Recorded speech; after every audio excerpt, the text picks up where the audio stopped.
Salut les Fordistes, aujourd'hui on se retrouve pour une Shelby GT350.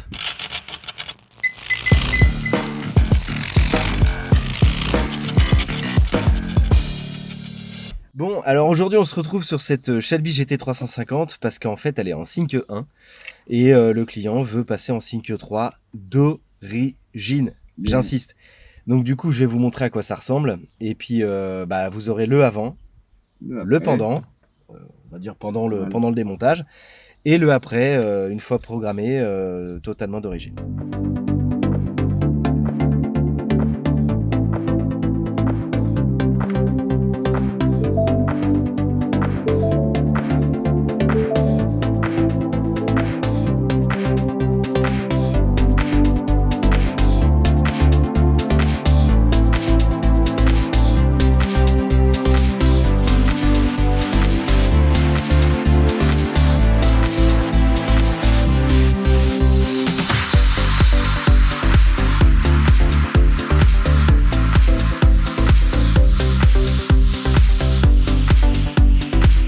Bon, le client m'a demandé de regarder ses optiques arrière parce que le clignotant, il est hyper faible. Je vais vous montrer ce que ça donne. Alors, en démontant, de toute façon, j'avais une chance sur deux pour tomber soit sur un feu adaptable, soit sur un optique de phare d'origine qui a été trafiqué. Bon, je pense que la voiture, vous avez deviné d'où elle venait, donc on va pas le citer. En attendant, du coup, c'est toujours le même process.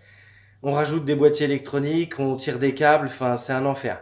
Là, je vais vous montrer le rendu d'un optique d'origine qui a été retravaillé et puis le résultat quand on le démonte. Donc voilà ce que ça donne. Normalement, l'éclairage d'origine, il vient jusque là, hein. Et puis ça, c'est les clignotants. Ah oui, c'est faible, c'est peu de le dire. Donc là, pour le coup, il a gagné. Il va falloir remplacer les optiques de phare. Je vais vous montrer pourquoi. Voilà. Ça, c'est un optique de phare qui a été ouvert, hein. Je pense qu'on le voit, hein. Là, c'est ouvert sur toute la longueur. Et du coup, ça a été trafiqué de l'intérieur. Donc, autant vous dire que pour rattraper ça, c'est juste pas possible. Donc, on remplace. Bon, on a regardé un petit peu le câblage de tout ça pour comprendre pourquoi ils avaient ouvert les feux, qu'est-ce qu'ils avaient fait. Donc, au niveau de l'arrière droit, il y a eu du repiquage avec du relais, avec de la déviation de fil. On a une gaine qui part jusqu'au BCM à l'avant droit. Donc on va démonter tout ça, on va repérer tous les fils et on va recabler d'origine. Bon allez, on se retrouve dans le coffre pour pouvoir tout démonter. Suis-moi.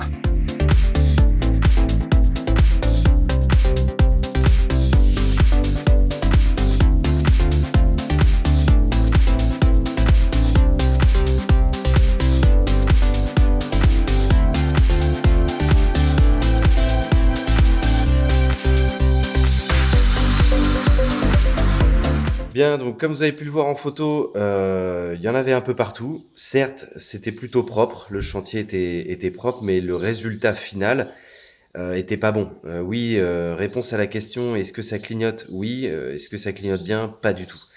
Donc pour remettre en conformité et surtout pour remettre d'origine, on va devoir retirer tout ça. Et je vous montre après en détail ce qu'il y avait. Eh bien, voici le résultat après remontage. Donc vous voyez sur le petit connectique bleu, ça avait été repiqué, et sur le petit connectique juste ici, ça avait été repiqué aussi. Donc là on l'a refait et il n'y a plus de câbles supplémentaires qui ne sont pas d'origine sur ce BCM. Voilà mon petit chantier qui a été retiré. Donc, du coup, comme je vous disais, c'est plutôt propre, hein. On a une gaine qui est bien faite. On a des fils de couleurs différentes. Par contre, là où on n'est pas bon, c'est les sections de fils qui sont différentes. On a 3 sections de fils différentes, donc ça va pas du tout. Donc du coup, on a ce petit faisceau-là qui allait directement sur le BCM. Bon, on retrouve ce petit boîtier de chez Wish. Je vais vous le démonter en direct pour vous montrer la carte électronique qui est dedans. Donc excellent travail de recherche, ça c'est indéniable. Mais grosse perte de temps, et forcément quand on tire ce genre de câble, qu'on met ce genre de carte électronique et qu'on s'interpose directement dans le BCM, en fait dans le temps ça créera forcément des problèmes, on le voit, et on passe notre temps à en réparer. Je vais vous l'ouvrir. Bon, alors c'est la surprise en direct avec vous, hein, parce que je l'avais jamais ouvert. J'ai retiré juste les deux vis parce que tenir le téléphone et puis dévisser en même temps, c'est pas possible. Donc découverte ensemble. Voilà. Voilà. Oh là, nom de Dieu. Non, il n'y a pas de carte électronique. À ma grande surprise. Bref, voilà ce qu'on trouve. Donc ce genre de composants, ce genre de boîtier additionnel. Arrêtez de travailler comme ça, s'il vous plaît, c'est ennuyant pour nous, quoi. Donc encore une fois, chez RGR France, on travaille pas du tout comme ça. On a des optiques qui sont spécifiques, ça fonctionne, il n'y a pas de défaut d'étanchéité, pas de pontage électrique, bref, pas ce chantier-là.